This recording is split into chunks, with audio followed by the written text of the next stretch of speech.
everybody. This is the BlindSide Blitz Podcast. I am William Del Pilar, filling in for Jimmy McPhee. We are fired up because we've got former UCLA phenom, NFL star wideout, and Super Bowl champion JJ Stokes with us today. And he's going to break down Super Bowl 60. And that's where the Patriots will face off against the Seattle Seahawks in a rematch. And with that, let me bring in my co-host, Big Joe DeCapita. Joe, how you doing? We got an exciting guest tonight. Oh yeah, definitely exciting, and it's an absolute honor to have a former football player of himself, and can't wait to break down the game and talk a little football with him. So real quick, you were saying about this individual, you thought he was a little bit underutilized over in New England when he got over there. Are you prepared to ask him?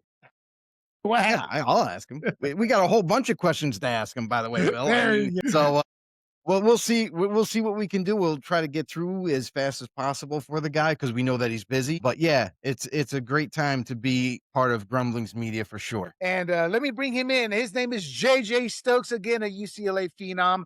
When I was in my heyday, being part of the fantasy football industry, that was his heyday along with ours. So with that, without any further ado, let us bring on Mr. JJ Stokes. JJ, it's great to have you here. Thanks for having me. And you mentioned a little bit about fantasy football. I thought I would be an expert when it came to that. And I lost my tail in all three leagues at the same time. It shows you I don't really know anything that I thought I knew about the game more than anyone else. You know, actually, it's no different than like baseball, the batting average. If you're doing 350, 400 year in, year out, you're doing pretty good because it's hard to win. I mean, you can do everything perfectly, and then what happens week 16? Oh, they just secured the home field advantage, and boom, there go 3 or 4 starters. Yes, indeed. That's how it works. It's a tough go. It's fun, exciting, and it keeps you involved. So I like that about it the most when I first finished playing. Well, Joe has a question for you there in terms we were talking about you before you came on in your playing days. Go ahead, Joe. Yeah, so I always thought about, like, as you got closer towards the end of your career, your time with the Patriots, things of that nature. I was very curious, Mike, because I thought you were underutilized in my mind. I didn't think you were given enough opportunity on the football field as you kind of started to get a little bit older in your years in the NFL. What was that like for you? And do you think that you could have done more down the stretch? It's funny because when I left Jacksonville and went to New England, and when I get to New England, they have a whole crew of young football players. And so it's nothing like feeling your age when you get around a couple 20-somethings and you're a 30-something. Yeah. So that was the first thing that I acknowledged. Would I have liked to play more? Yes. Do I think I could have played more? Yes. But I'm coming in and having to learn a system that these guys have been in for the last few years. I had Givens, I had Bethel Johnson, and I had I can't think of his name. Yeah. Receiver out of Louisville, and he was outstanding. He was the number one receiver, and I'm losing his name right now. But these guys were all in. And here's the thing: when you get to a team and people are standoffish, you kind of understand what type of team they are. But when I got there, all the guys welcomed me. All the guys were willing to help me understand the offense and learn the offense from different positions. And that was an outstanding thing. The fact that they were Super Bowl winners and they were going out of their way to accommodate me and help me learn the system and bring me in so that if I did get more playing time, because this is football. And you might get some time unexpectedly because due to an injury. So they kept me up to par along with my coach, Brian Dable, who was the receivers coach. Wow. So I'm already digressing, but I have to ask you, Bill Belichick, a lot of people are saying that he was snubbed in terms of getting into the Hall of Fame. You were there for under him. What are your thoughts on that? There's no doubt that happened. I think they're paying a consequence for something that happened during the course of his coaching time there. And I believe the owner is too. And you can be upset, but you can't really be upset because everybody's going to pay a consequence. It goes back further than that. I think for me, and this is just me, I look at a person like Terrell Owens, first ballot Hall of Famer. There's no question about that. Right. He's the guy that should have got in. It should have been unanimous, and it should have been pushed to the side. But with the fact that it happened to him, it kind of opens your eyes to the process. And when it happened to him, I can see why it happened for those other guys, even though I think all three Owens, I think both coach and owner there's no question that they are Hall of Fame people and should be in, and it should be first ballot, but NFL does their thing sometimes. It takes away from all the greatness that they've shown us or they've put on the field for us. I would defend the writers to a very small because they can only pick so many players. But I Sure. worked with 200 beat orders in a 10-year period. My company, we had them as stringers. Most of them wrote for the papers and they wanted some extra money. They would, I had a template. We got to know them, spoke to them every Friday, went to events with them. And I say this with all due respect. 2/3 of them are some of the sleaziest people you will ever meet in your life. It's like, yo, we're going to the strip club, or 10 people eating at Hooters, and they all want that individual receipt so they can claim the full money. What do they call it? You write They in? want to write it off. Yes, the reimbursement. And then there's one guy who went on to greater things at one of the media to come, the Senior Bowl, for example, wrote all his articles in one day, and he was a stoner. Then you didn't see him for the next 4 days. And they held grudges. The reason I created a template was being fantasy people, we needed the data. I needed information. I didn't need friendships. And if they didn't like the player, they would take every opportunity not to denigrate, but to downplay that player or coach or the uplift. And I think Man that's the down. hard thing about it. Honestly, I think that's the hardest thing about it because some people look at the person and not what they did. As a coach, did you coach the team? Did you coach them and win like Bill Belichick did? Yes. Did you own the team that hired the coach that won the games and the most winningest owner? Yes, you did. And then in T.O.'s case, you're top 3 in every statistical category known to a receiver. Like those things should be the priority. And what they did is selective. I don't like this about this person. I don't like that this happened on their watch. And you honestly, you can't do that. Did they do what they were supposed to do? Did you coach? Did you own? Did you play? Did you win? Did you contribute to winning? And at the end of the day, on the football side, it's the numbers. Your numbers say yes. It's just no doubt. So, Oh, and yes. my final point before we get into this is that I know for a fact most of them, if not literally every one of them, they couldn't stand Bill Belichick because they thought Bill Belichick didn't respect the reporters, didn't care for the reporters. And again, they hold that personally. Now, fair or not, I just don't think that's right, as you said, you know? Let me say something about that, which is funny. So on a few rare occasions outside of being in the locker room, being on the field, I've had a chance to just see Coach Belichick. I mean, he's funny. He likes to talk. It's just the persona he's put on. He doesn't want to give too much information to the reporters so that they report to the other teams. He doesn't want to give anything to anybody. He's Exactly. protective. He's protective of everything that he's worked to gain, the information, the knowledge, and only wants to distribute that through his team and let his team go out there. So when you see that, it's amazing to me because I say the same thing. I was sitting in the meeting room where he comes in, he's talking for 30 minutes, telling us what we need to do, what we didn't do, and then you get in front of the camera and he says like 2 words: we just didn't do coaching well. And you see it, and it's like, wait a second. I saw the transition from in the meeting rooms to that. But it's just posturing. It's just him not wanting to give any information away. Exactly. The minimum amount of words he could use to say what he had to say, that's what he was going to do. Exactly. All righty. Let's get on into it. So, you're a Super Bowl champion. Yes. What does Super Bowl week really feel like from your perspective? And what was your biggest shock? And what would you tell the youngsters today? Super Bowl weekend, it was amazing. First of all, the first week off, here's what I remember of that process is the first week off, or not the first week where we didn't have a game on the weekend, which is the first week. We had live contact scrimmages playing Really? because he didn't want us to lose the physicality of it. I'm saying, so Wow. we get there, Wednesday, Thursday, I don't remember Friday. Wednesday, Thursday, we had contact. We were getting hit if we ran across the middle by safeties and we were blocking. All right. We were form fitting that a few days because I think he didn't want us to lose our physicality. And then we flew out, I want to say on a Saturday back then, and we got in and that was when it was in Houston. And so we arrive and we get there, hotels, and then it's just regular practice.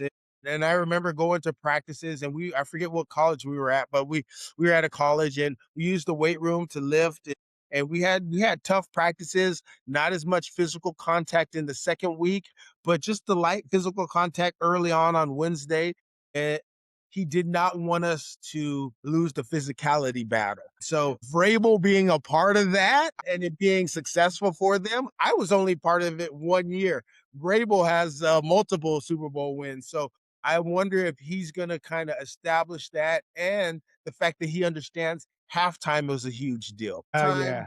It's about an hour long. At least it feels that way. And so you Yeah. kind of get bored. We had players, when I got there, take their pads off and relax, change shirts.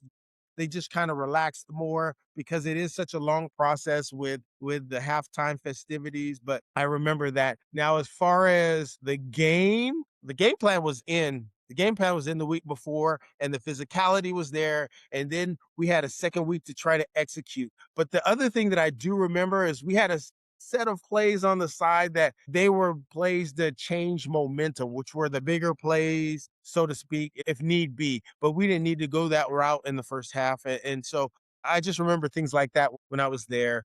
And during Super Bowl week, it was an exciting week. It was a fun week. And our team, I can't say we were an older team, but we felt older. And so we didn't go out as much. We didn't, and I say that majority. I can't speak for everybody. Right. The majority of the team more relaxed, didn't go out as much. If we had a little off time, we had a few guys go play some golf. We had a few guys go bowl, but we didn't have like they weren't out till 2, 3, 4 in the morning. At least 60%. Let me go there. 60% because I can't speak for everybody because I wasn't around everybody. Gotcha. Based off that experience, it's too late now, but what would you have told the players in terms of the stay at least? It sounds like you stayed loose to stay focused at the end. Yes, that's the main thing because what happens is through all the media, every day they have media sessions and they're obligated. They have to go do this. And so you start hearing everything that's being said. And if you don't, you have 50 guys around you telling you something. So honestly, it's built up more by the conversations that you have talking to the media. And I think the ideal thing to do is to understand what they're saying, but understand that it has no bearing on what's going to happen. And I think that's something that Coach Belichick reiterated to us multiple times. Everybody can say, everybody can do, everybody, whatever they want to do, but ultimately we got to go play. So let's stay relaxed. Let's stay within our framework and let's just go play some football like we know how. And what the thing that I have understood is that big moments happen. The people that go out and try to make the big moments are typically the guys that don't make the big moments. The guys that go out and play their game and do what they're supposed to do are the guys that usually make the big plays and allow it just to, they settle in and they play the game. Gotcha. Joe. Yeah. Did you have a Yeah, absolutely. But let's dig into the Super Bowl now coming up. We'll talk about the coaches first off. You mentioned Mike Vrabel's name earlier, but also you got Macdonald on the other side for the Seattle Seahawks. These two coaches have done such a phenomenal job to get their teams from where they were to now in the big show. What are some of the philosophies that each Well, it's funny because I look at both of them, and for me, they're both defensive-based teams, right? But it's weird because I think when you think defensive-minded, you have to allow your offense to be creative, to step outside of things and have somebody that's willing to do that and somebody that's more comfortable with that. And I think both of them are the same in that aspect. But the crazy thing about it is one has actual experience in the Super Bowl from a player's perspective and can relate that directly to them. That might be an advantage. I mean, that could be an advantage if used properly. How are they different? it's hard because they're both, for me, they're built the same up front defensively. And those four, they don't have to blitz as much and they get to the quarterback, they put pressure. The difference offensively, well, I think one of the biggest difference offensively is Drake Maye is more mobile than Sam Darnold. And if Sam Darnold can extend the plays, I think that's going to make them hard to beat. Drake Maye, is going to extend the plays. And so I think it's about the accuracy and the pressure they put on each side defensively and which quarterback can just play level-headed and get the ball and distribute the ball more accurately. Because these teams are evenly matched. As much as they say Seattle's a big favorite, and I was playing when the Patriots played the greatest show on turf.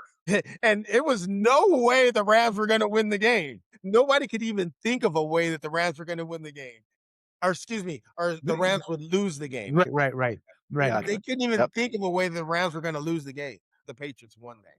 Right. So I don't go far left or far right. I'm kind of right even keel. I think it's going to be an outstanding game come Sunday. Which quarterback do you trust the most? That goes to my next question. Before we get to that, though, I wanted to ask you, though, adding on to Joe's question is, putting you on the spot, if you had to call it, which coach, if a mistake is made, is more likely to make the mistake? Maybe bad timeout, or like what I'm saying is like Dan Campbell.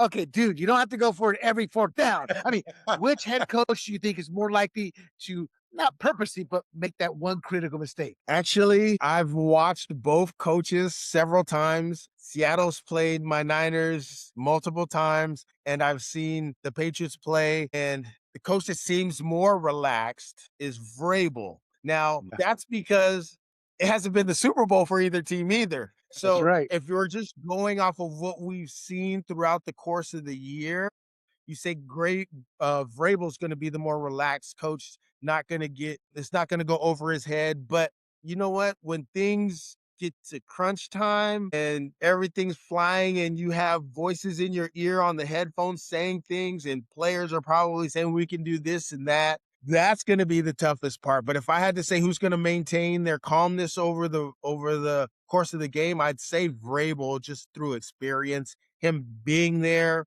multiple times. I think that carries weight for me. So, but to let the audience know, JJ should run for office. No, he didn't say the mistake. Who's going to remain the most calm? I love that answer. I think what happens is everything gets heightened and you start getting emotional and you start getting intense, and then you make a decision and you're like, man, why did I do that? I think that happens a lot, honestly, especially in the experience that I've had. And the coaches never say that, but then when we're in film study the next day, they're like, I should have made that call. And that's all it takes to say, yeah, I got a little emotional and I made a decision. And at the time, you can't fault them. In the heat of the battle, you make a decision and you have to stick with it. Now, is it the right or wrong? That will remain to be seen. And maybe I'm overanalyzing, but to the audience, when you say calm, to me, that's a bit of insight. We look at it from energy, action. To you, it's like who remains the most calm in the most heart-wrenching, heated moment of their life. Because as you said, they've never been to the Super Bowl. So let's go to the quarterbacks. Sam Darnold did make plays with his legs to get to the Super Bowl, extend a few pushes, but you're correct. It's Drake Maye's naturally built for that, where Sam Darnold, I mean, he just like an awkward, klutzy, big man ballerina out there at times, but he got those plays done. In this game, are we going to see them try to dial it up, the offensive coordinators, or are we going to be looking at the quarterback who stays calm and takes what the defense gives them? How do you see that playing out? And in that scenario, who has the advantage? I think we're going to see a lot of that, actually, especially early on. We're going to see, okay, don't want to make any big mistakes. It would surprise me if in the first quarter we see a 45, 50, 60-yard bomb. It would surprise me because both teams are going to play a conservative in my eyes. They both have outstanding running backs. They both like to run the ball and control the clock. So I don't expect to see that. But if I were to see that, I would see it on Seattle's side with Njigba because let's face it, he's outstanding and he has speed. And not that Stephon Diggs doesn't. Stephon Diggs always finds a way to get open. But if I were to expect a big play offensively, I would expect it more on Seattle's side. Now, if we're looking at the quarterbacks, I like both of them from the different perspective, though. I like that Sam is going to get it out of his hand. He's going to make something more intermediate throws, and he's going to make those outside more often than not. I like that about him. Those are safe throws to me. Throws over the middle, unless they're unless they're in a zone defense. Excuse me. I like that for Seattle. But if I'm looking at the Patriots offense throwing against Seattle, I like the Patriots throwing inside because Seattle likes to run that shell and get physical, and they have those hybrid linebackers with long arms that can just tip the ball, can make certain plays. So I like the Patriots to throw the ball more over the middle, and I think that Seattle's going to throw it more outside. But at the end of the day, who's going to make more plays? Even though these quarterbacks, you look at the statistics, they're pretty even, with the exception of Sam Darnold has thrown probably twice as many interceptions as Drake Maye, and that scares me a little because I think that they're going to look at Seattle's games against the Rams, where he's thrown what 6 interceptions in 2 games, and that's huge. I expect to see that defensive pressure coming the same way as the Rams put on us. Right. Now, rushing attack. Go ahead, Joe. For the rushing attack, you kind of touched on it a little bit for both teams. They both have really good backfields. And how much is that going to play a part in this Super Bowl to help the receivers get open? That's going to be huge because the passing game, like they both like to use their front four to put pressure. And don't get me wrong, they blitz too. But when you can use only your front four and leave their linebackers and safeties and DBs in the back, it's a huge deal because they can just sit back and react to the quarterback and where he's throwing the ball and get in his line of sight in order to make plays. So I like that for both teams. I think both of them. Who's more accurate is more going to be the case that and Okay. honestly, I don't know who's more accurate. I can tell you that right now. I know who can extend plays better. Drake Maye extends plays better, which gives his team more opportunity. But I can't say that Sam Darnold won't do that because, man, you're 14-3 as a quarterback. You've done some things right. You've ripped some crap up, right? You've ripped Right. shredded some defenses Mhm. up. I think if I had to bet on it, Yeah. I know Drake Maye's going to do it, but the experience Sam Darnold has is, I think it speaks volumes. I take experience over youth most of those cases.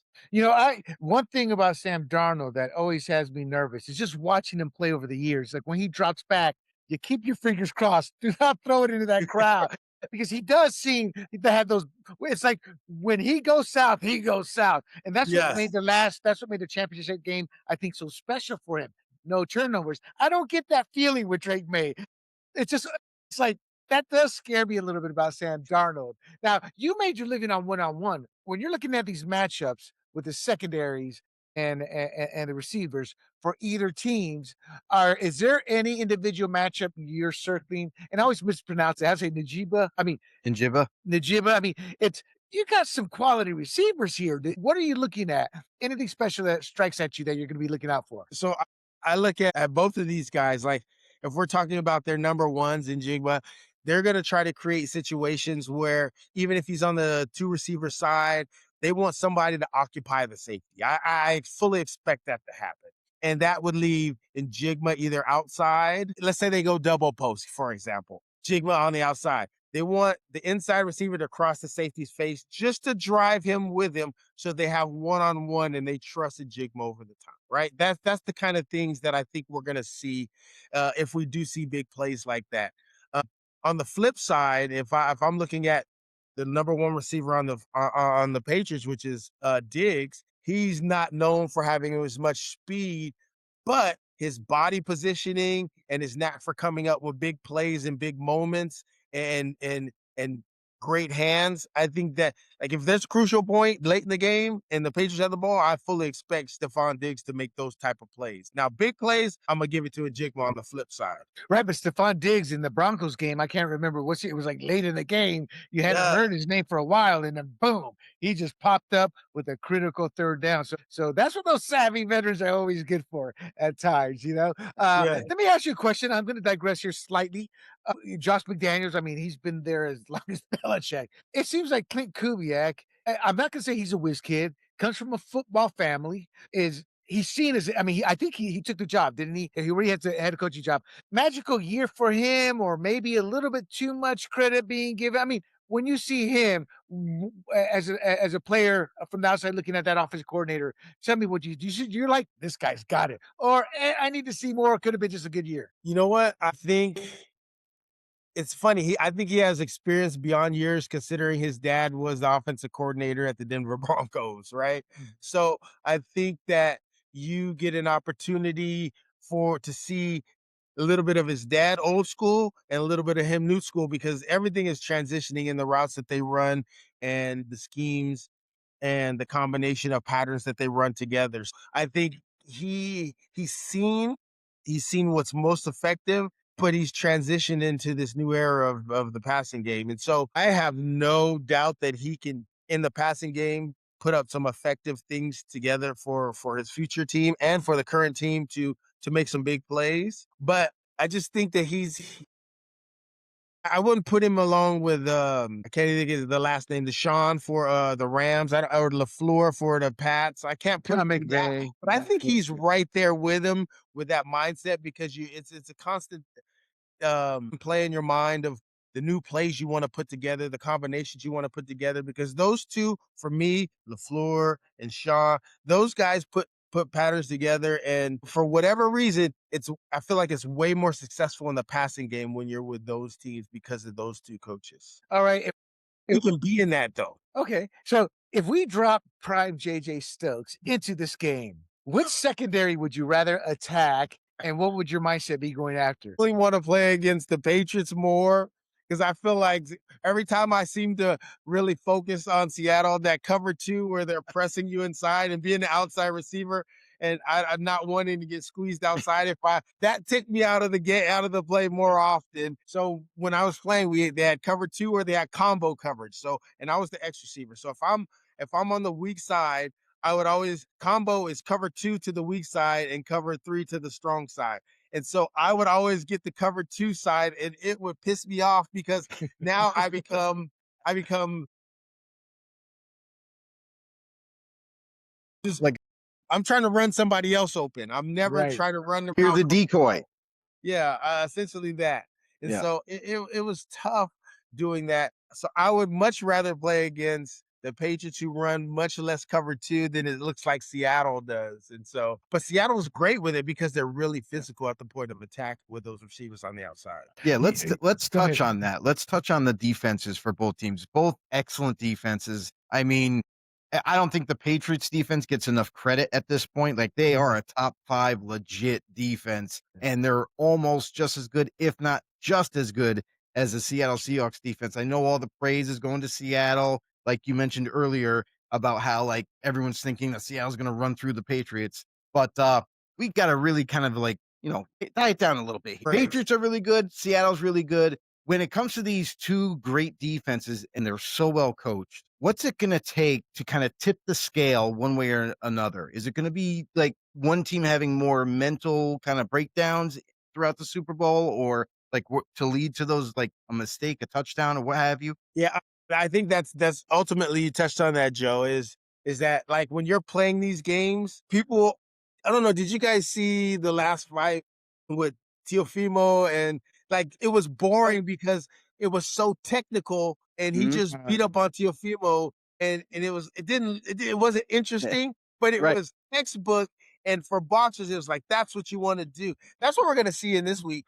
We're going to see they're not going to take any chances early. They're going to just dink and dunk and really throw intermediate and short routes. And then the very minute somebody relaxes or makes the wrong move, then we're going to see them capitalize. And so that's kind of the way I anticipate this going, because both teams are extremely disciplined defensively, but you can run them out so that they have to take a few more risks. So the team that runs the ball better is going to be able to take more risks down the field, because it's going to draw those safeties' attention. And so that's what I think you should look for.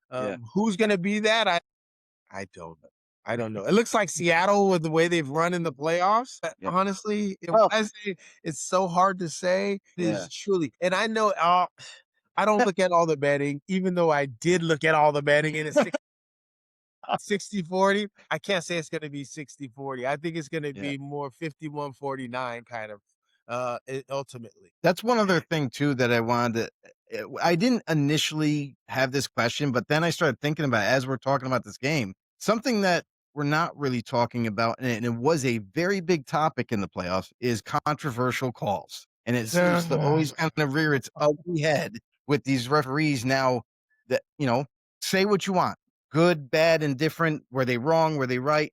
Going into the Super Bowl, could you maybe predict, or maybe do you think that there might be one of those controversial calls that we're going to be looking back at next week when we do this show? Of course there is. Yeah, always, right? Of course. Let me say this. It's the biggest game on the biggest stage. And we're looking at Seattle, we're looking at the Patriots, and we're worried about what they're going to do and play-wise. The refs that get this game understand it's the biggest game, and they don't want to make a mistake.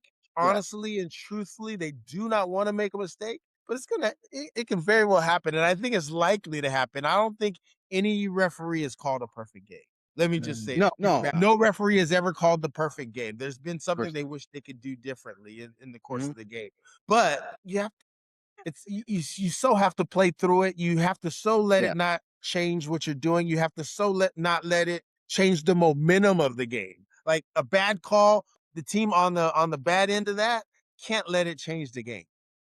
Right. And if it changes the game, the team that it changes the game for is usually going to have the upper hand. But these, like I say, 14-3 versus 14-3. They've done a good job thus far. When it gets close, emotions come out. Emotions are going to be high in this because it's the last game. And I think whoever keeps their composure, it's going to be all right. Right. It's could you imagine the catch with the Steelers and Raiders today with the social media today? It's and to this day we don't really know if that was a catch or not, because that's not actually on film. But it is, the ref is quoted as telling the other ref, "We can't change this call. We'll never get out of this stadium alive." No, that was one of the reasons. There's a reason at the end of the game in professional sports, football, basketball, that after the game is over, the refs, in case you haven't seen it, I've seen it multiple times when I go to basketball games and playing in football. The refs kind of jog off the court right after.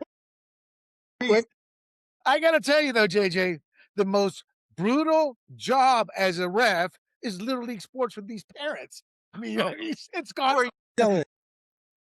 I coach my son in basketball. I coach my son in baseball, and I don't coach him in flag football, but I'm there, and you see the parents get into it, and I actually think it's hilarious because they're that invested in when I say my son, he's third grade, so he's 9 years old. These parents, I'm like, do you think you have the next Barry Bonds or the next, you know what I mean? And it's like, let them play, let them understand the game, let them have passion to keep playing, and you can get there. I'm not saying you couldn't get there, but you have to have those things first. And these parents are going way overboard. And in today's era, though, JJ, let's go 60-40, 45-55, 20-80. What percentage of these parents are living through their kids, praying, thinking that is the next JJ? If I had to say what parents think, what percentage of parents think that their kids are really that guy, in my experience, I'd say it's been about 25 to 35% of the parents think that. Now, all the parents yell at their kids because, of course, all the parents are experts. They're not, but they think that they are. And the one thing that I think that they all try to do, which is the best thing, is give the kids perspective. Like with my son or my daughter that play, I try to ask them questions around the answer that I want them to think about, and they get there. And I don't know that most parents do that. They're yelling at them for what they did wrong. Right. And then it's just not that at third grade, it's not really, it's something you should use as a tool to learn and not something you should try to make your kid feel bad about, because most of these kids haven't been playing that long in the first place. Yeah. All right, Joe, any final question before we get to the prediction, the final phase here? Actually, I've always wanted to ask you this. When you were playing throughout whatever year it was there any funny banter between you and like maybe a defensive back or maybe even a referee? Because I've seen sometimes players like joking with the refs or their coaches and all that nature. Oh my gosh. If I could think of his name, I would say it. Remember, I think it's on NFL Films when we played the Okay. and the defensive lineman Hall of Famer, and I can't think of his name right now. Oh, it escapes me. He was calling my name out, and I'm sitting there, I'm just staring at him, right? I'm just staring at him. And he's like, JJ, and he's leaning back. He's like 295, right? And he's just Yeah, screaming big back and dude. forth. And I'm sitting there and I'm just looking at him, and I'm thinking it's hilarious, right? Yeah. We're in the huddle. Yeah. It was a playoff game. And then all of a sudden, Steve gets the call. He comes into the huddle, and I'm sitting there looking at Steve thinks I'm gonna say something to him, but I'm not really Right. gonna say anything. I'm just like smiling and like keep it coming. Yeah. Steve's like, Stokes, don't talk to him. That's what he does. That's exactly how he get in your head. Like he can't get in my head because I'm not entertaining it. I think it's entertaining, but it's Yeah. not gonna get in my head. And that's one of the one points that I remember Excellent. with the defensive lineman from the Minnesota Vikings when we were playing at it was Candlestick, yeah. I don't know who told me, or maybe I read it, that football, it's the only game where somebody can curse at you, call your mother's name, jump up and down, belch, pass gas, and just you see it all. Is at the football field. You never know what's going to happen. Yeah. JJ, you've broken down the coaches, the offenses, the run games, the receivers, and the defenses. We covered it all in that sense. So, who wins the Super Bowl? It's funny because I've been staying away from this. Everybody seems to ask at this point of the year, right? The last 2 weeks, I get this probably 100 times, and I haven't really said anything about it. And I'm I've been trying not to be a homer because I had played a small period of time for the Patriots. But Yep. the fact that they're underdogs, I think they take that and they use that energy. Like everybody I've spoken to, and I've spoken to a couple of my old teammates, a couple guys that I've just come across that have played, and everybody thinks Seattle, and everybody has said Seattle. And I'm like, okay, I just kind of take everything in. I'm going to go with who everybody thinks is the underdog just because they're the underdog. I don't feel like they believe that, and I'm going to go with the Patriots. But it's not going to be a big win. I think it's going to be a field Right. goal at the end or somebody offensively getting the ball batted down at the end and the team wins. I want to say it's going to be like 24-21, 24-20 Patriots. Oh, So close game. what's interesting about that score that you just said is that the bet is over under 45 points for the Oh, Super yeah. Bowl. Yeah. What would you take? Over under. I'm taking under. All I'm right. taking under. I'm going under. I'm no doubt going under on that one. These teams' defenses are really good. I've even had somebody say, "Oh, I think it's going to be a blowout. Seattle's going to blow them out." I'm like, "Okay, I'm glad you feel that way. You feel confident in them." But Yep. I think it'll be under 45. I think it'll be like a 24-23 to 20-21 game. Let me ask you this one question in terms of the Seahawks. They played the Rams 3 times. That's one of the most explosive offensive powerhouses in the league this year. In Yeah. fact, most people assume the Rams would be playing this. Do you think playing that team 3 times, I mean, is there anything the Patriots can do in terms, I'm not saying that they can do that Seattle isn't confident that we play the Rams. We've seen it. We can cover what they throw at us. Is that Seattle should be confident defensively that they can cover and do anything that the Patriots put out there. The thing that stands out to me, another thing that stands out to me is the fact that when they play the Rams, you have Vontae Adams, you have Puka Nacua, you have big name guys that have to touch the ball. And we have Stephon Diggs, but there's times where I see Stephon Diggs go a Yeah. quarter without touching the ball. Mhm. It's more about who's open, the opportunity. Those are for me. Those are and I learned this once I got to the Patriots.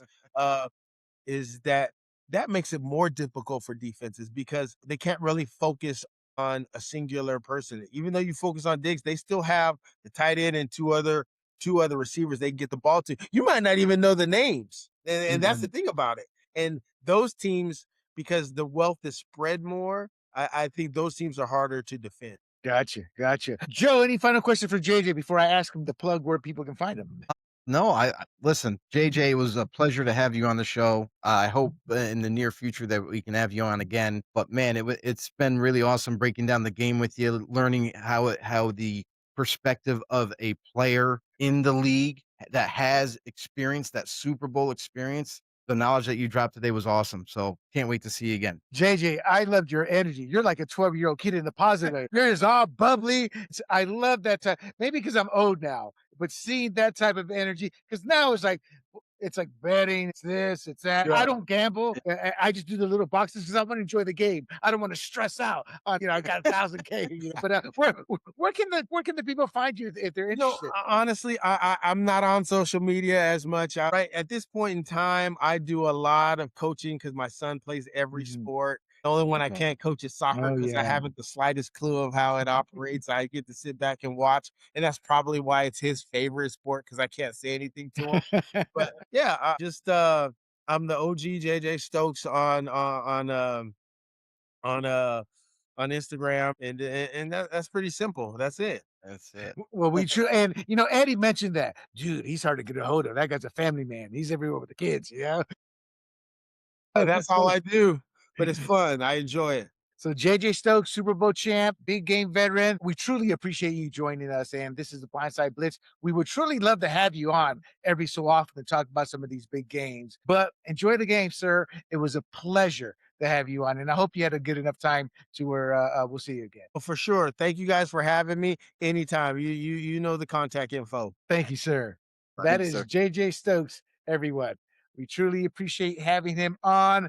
Joe, sorry about that. I kind of I could have gone another hour just starting to ask him questions, As we're asking the questions that we had already tailored for him, then other questions started to pop in my head as like he was, answering every single one. And then it's like, oh, wait, this would be cool to ask. And this would be cool to ask. Well, he's here right now and let's just do it. Yeah. And, I did mean that. I love this. Now it's just me again. Yep. So many people are they're it's so serious or they have that attitude or that he was just out here having fun. And he gave us who he thought was going to win.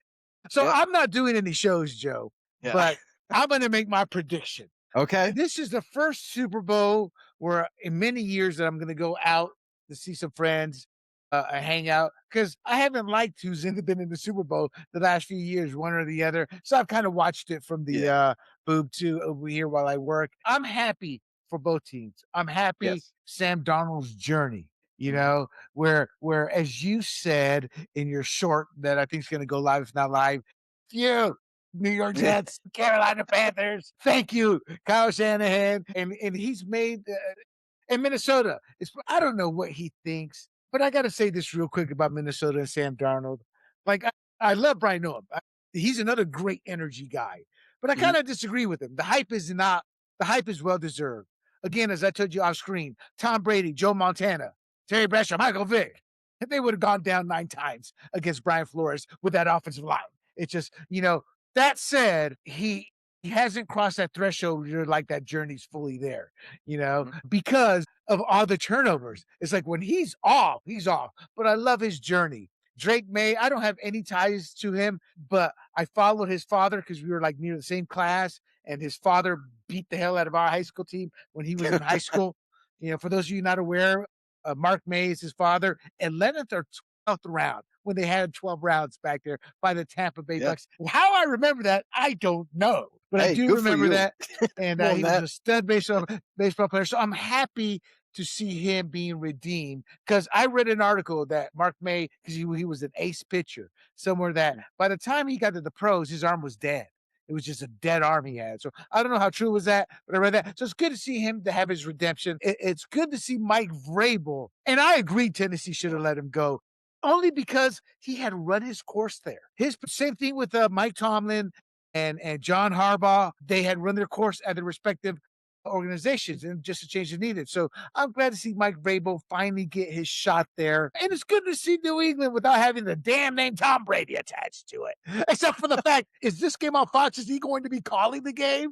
Chris Collinsworth is calling the game. We got to watch out for him to see how many times he says Patrick Mahomes' name during the Super Bowl, because the guy's got an infatuation like no other. He's in love. Yeah. But so I'm happy for both teams.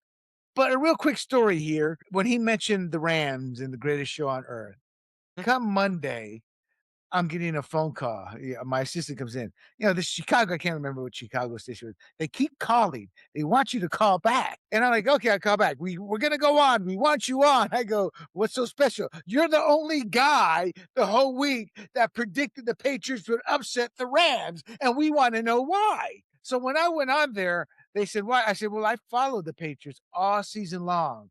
And they were the greatest show on earth. And it's finesse. They were finesse.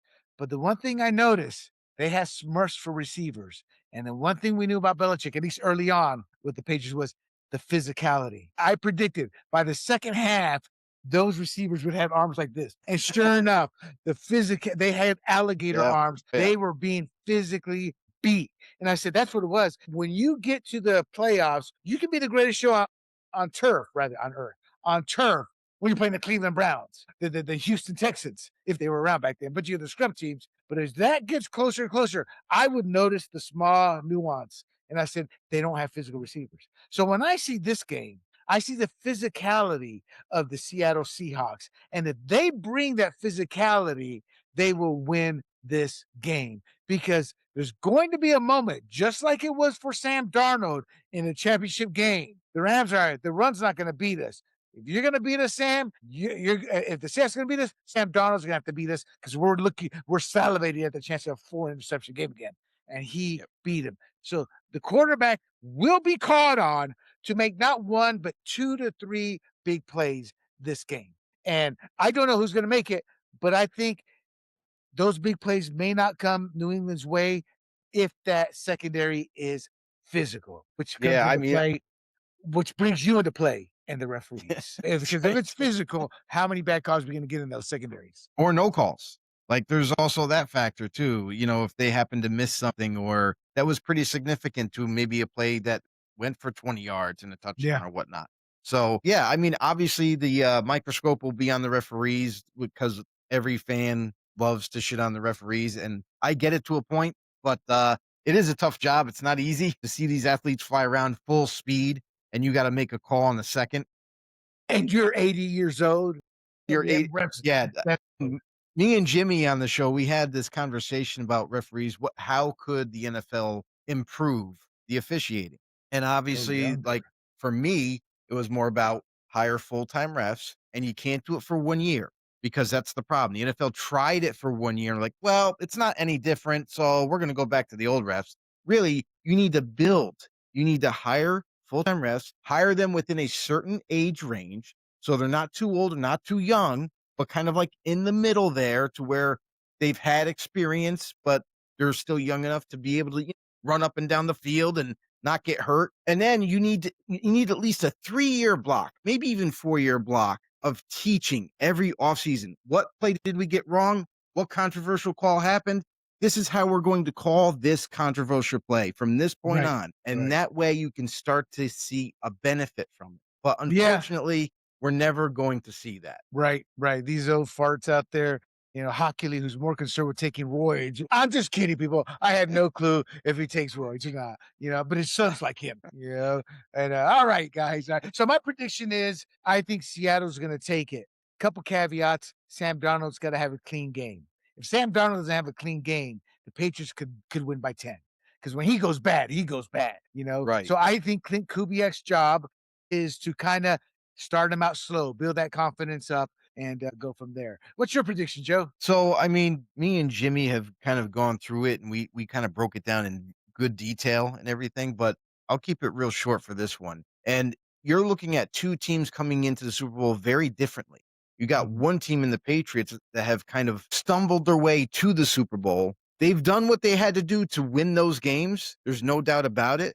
But they didn't win them convincingly. There was a lot of turnovers on Drake Maye's behalf, and there's no real momentum being built to the big dance. And on the other hand, you have the Seattle Seahawks that have very contrast difference here. All the momentum, winning 9 consecutive games and winning them in impressive fashion. With what you mentioned, Sam Darnold, and how well he's played on this little streak that he's been going on. Does that continue? Now, this Super Bowl is going to be the clash of the Titans. Like, this is going to be a great game to watch. I think it's going to be one of the best games or best Super Bowls that we we don't get a lot of them. And I think Let me ask you this question, and I wanted to ask JJ, and I just slipped. New England's got there. We're all happy for them. Well deserved. No bad referees. But how would it have been New England if they didn't get lucky with two massively weather games? Because let's be honest, he faced the two best defenses, and that bad weather. People don't realize how hard it is to move. And when you get these fast, hard moving, hard hitting defenses, that snow neutralizes them. That rain neutralizes them. How much of that may have disguised the fact that maybe the Patriots we're kind of overlooking.